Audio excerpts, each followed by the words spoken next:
Yeah. All right, let's just record.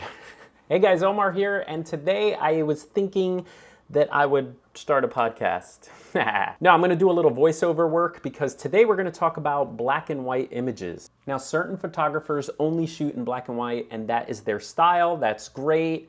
They're recognized for that. Awesome. But me and maybe a lot of us we just black and white some of our images. And so today I'm going to share my tips on when sometimes there is no rhyme or reason, but I'm going to share my tips of why I make certain images black and white, what I'm thinking, what works, what doesn't work. You don't have to listen to me. Just take what little nuggets in this video help you. And if you're interested in black and white photography, look up different styles and different people's philosophies to find your philosophy. I didn't mean to hit you in the face there. Okay, so primarily I'm a color photographer. It's the way I see the world. It's the way 90 to 91% of my images are color. I mean, look at me. I'm just swimming in it here. So I enjoy, as an event photographer, I love, of course, photographing things as they are seen. And I also go a little overboard. I'll boost my colors, I'll boost my vibrance. As far as black and white goes, not everything works in black and white. For example, would you rather eat these nachos or these nachos? So food photography, for one, I love vibrant colors in the food. I love to see, this was in Israel. Oh, the food is so good in Israel, my gosh. Okay, so food is the perfect example of where color all the way for me. Now, by the way, remember, all these rules can be broken, so just take whatever you can, because I have seen some great food black and white photographs and they work, okay? Now, the number one reason when I black and white for work, for the most part, if I'm shooting events, is for when there's an emotional impact, either a peak of emotion. For example, if little moments happen, like between this brother and sister during this little Torah reading, unscripted, fun, a lot of those for me just work in black and white. And sometimes these things are just by feel. Here, for example, grandma started dancing on this little couch here, black and white. Crazy dancing, hands in the camera, just mayhem. Sometimes black and white will control all the, get rid of the color, so it will control just too much. And this will, again, by feel, I feel like black and white sometimes works for things that are wild at a party, okay? And just like street photography works in black and white because it helps you focus on a subject, sometimes little candids at an event like this will work in black and white better than color. Another reason that I use black and white is to remove distractions. So for example, this was taken with was this a Canon? This was a Canon shot. But here, if you look in the background, the Hilton is back there, this bus is here. If your shot is of something that is in the foreground here is snow, color does nothing for this photograph. You don't really need the yellow cabs in the background. So for the most part, you can make this black and white if color doesn't really add anything to the photograph. So you can remove distractions. Like for example, here, the final photograph of mine is actually in color, but I wanted to use this as an example. In the background here, there's color coming in from this gentleman's t-shirt. There's different colors going on that may distract. If you want this soldier in the front to be your focal point, then you may want to black and white this as a street scene. And that way people are not really distracted by the colors and the feel. More, the black and white image will create a scene. So you start looking at what's going on in the image as opposed to, the color being a distraction. Now, some of them I go back and forth between color or not. So this is an example where I think color maybe was a distraction, like his blue basket here and this eco ride, which was neon green. And so sometimes street photography, sometimes this lends itself to black and white. Here's one I took with my 27mm f2.8 pancake lens on the Fuji, doing my little street photography. You can see this guy's undies. It's awesome. But these guys were doing something. They looked like they were cutting up this suitcase that was, I've never seen that before. It was an interesting moment. I crouched down with the flip screen and got this moment here. But again, color everywhere could be a distraction. So that's why street photography a lot of times is in black and white, just so that you can remove the distractions and have you focus on, hey, what's going on in this image, okay? This one, I could have completely edited in, this is straight out of camera. I think this is classic chrome, the 18 to 55 millimeter lens. But I felt that the tones in this photograph were nicer, and I'll get to tones in a second, but I felt that I removed a lot of the classic chromey sort of colors that are in there, and also the guy's shirt is red, which could have been a distraction. And here, this one again was by feel, but I felt that this one worked better in black and white. So again, sometimes there's no rhyme or reason. Color plays no part in this photograph whatsoever. So, I mean, his pants are blue and one of the yarmulkes are blue. But for the most part, if you notice, everything's beige, white, black. So here, if color plays no part in the photograph, you can black and white it. And it also has an emotional peak moment. They pick this kid up and he's kind of like, what are you doing, kind of thing. So I feel, for me anyway, that black and white works for if the color has no part, has no purpose in the image. Okay, tones.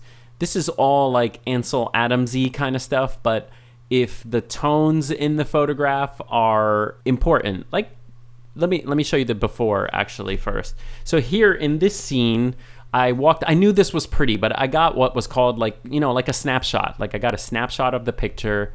I got a snapshot of the scene, and it just wasn't working. It's just a picture of what I saw. So within a picture, you can, crop in. This actually was a separate photograph. This isn't cropped in. I just zoomed my 18. This is what's great about the 18 to 55. I zoomed in, and later in post, here, I took some of the reality out of the scene. I removed distractions. I focused in on one scene. But here there are a lot of tones going on. This is a shadow of some stairs in the background. The sun was playing around with the stairs in different ways. So you can kind of see all that stuff here. But by black and whiting it, it just became a little bit of like kind of an abstract image showing the tones in an image. Okay. This is another example. I tried to shoot this. This is when I had the camera, shooting classic chrome. The image isn't even totally sharp, but I just used this as an example. My daughter's spinning here. But there are a lot of colors that kind of contrast and don't really look great together. But if you want people to just, focus on the tones in the image, that there are grays here, that there's blacky blacks going on there. So if you just want to show the tones in an image. Another example, this works in color, yes, but if you just want to show the different, notice that there's highlights, midtones, and shadows. Well, if you black and white an image, and you can even kind of crunch up the blacks, then you can show the different tones in an image. And everyone knows these are leaves anyway. They don't have to be green or yellow. And this will bring up to a point I'll bring up in a second. This also distorts the reality. This is not what leaves look like. So that kind of is another I'll get to that in a second, but that's another reason to black and white. And again, this one is kind of a golden hour. I took a photograph of this in Jerusalem, and the shafts of sun were working. This will work in color, but again, if you want to show off the tones of an image and bring out some of the midtones, and sometimes that works with architecture. I can't speak. That works for architecture. There it is. Okay, and I just brought this up a second ago, but sometimes black and white photography is a good way to distort reality, meaning you just take the reality out of a scene. So this works great with landscapes because for the most part, a landscape is, true to color. But if you remove the color, it starts to look kind of like the moon, or, if you had this, to me, this is a color photograph all the way, and I wouldn't do this, but I'm giving it to you as an example. If you remove the color from scenes, it maybe has someone, when they walk up to the photograph, they don't know what's going on right away. So you're kind of distorting reality, removing the reality from the image, and it makes someone think, or it gives someone a little bit of impact, where this is definitely a pond and reflections. The person, maybe even if you crop in a little bit more, has to think for a second about this photograph. So that's something to think about. Remove the reality from a scene. This is obviously a chain link fence that's rusty. I prefer it in color, but just as an example, if you wanted to remove some of the reality where someone has to maybe think, is that a tree back there? What's going on back there, kind of thing? So think about that if you're black and whiting your images. All right, so sometimes for me there is no rhyme or reason on whether I black and white a photograph or not. It just, like, you try it and it's like, oh yeah, or not, okay? So here's one where I kind of was going back and forth whether I should black and white or not. This was a little winter scene, and I was across the street. This is a Canon shot. And, you know, obviously there's the juxtaposition of people suffering in the winter and everyone celebrating on the billboard. But does it work in black and white? You know, and this is where you kind of click back and forth. Like, I love the color one, and to me, I think the color works better. And maybe in the comments, let me know what you think. But this is one where you can remove the color, and it removes a lot of the distractions and probably may work in black and white. So some of them you're like, I don't know, I don't know. So I'll show you some of those now. Like, nature is one where I prefer, obviously, in color. I like to show what it looked like there, and of course boost the saturation ridiculously. But black and white, sometimes nature works, you know.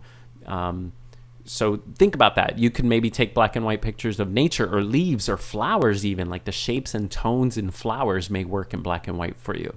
Here's one that I obviously prefer in color because I love color photography, kids running on the beach in Puerto Rico. But making it black and white gives it that classic feel, gives it that drama. And it works for images either way. Like this one, I'm torn. You know, if I printed this on the wall, I'd be like, whoa, that's cool. Some definitely lean more towards another. We've seen this picture many times on the channel. I tried black and whiting it, and to me, there are tones there. But again, the feel, I didn't really feel like it worked in black and white. Like the tones are not where they should be, like the stairs, if that makes sense. And that's the great thing about photography is, like, maybe it makes sense to someone and not someone else. So whatever you're making can resonate with people. And sometimes, you know, it can give boring pictures or things that maybe are half done new life. Like, we were in Las Vegas and I walked by this scene of people just waiting for some kind of like fountain show or something. And I liked that the Beatles were in the background, so I tried to like frame them in the background. A total fail image, you know, like nothing is going on here. But, you know, what I did was I kind of cropped in and black and whited a somewhat boring, horrible picture. And sometimes you can get something out of it. Like, you know, to me, this one has, it's got lines in it from the post. I still see the Beatles in between the first two lines. And maybe it makes the viewer think a little bit, oh, this is Las Vegas. What are they looking at, kind of thing. So it's not a great image, not award-winning at all, but you can just think that maybe black and whiting some of your images and cropping them in, and sometimes it saves some clunkers. All right, whoa, something's wrong here. Ah, that's better. Anyway, let me know why you black and white your images, or are you like 50-50? Are you primarily a black and white photographer? Maybe what your philosophy is so we can help each other in the comments below. All right, see you guys.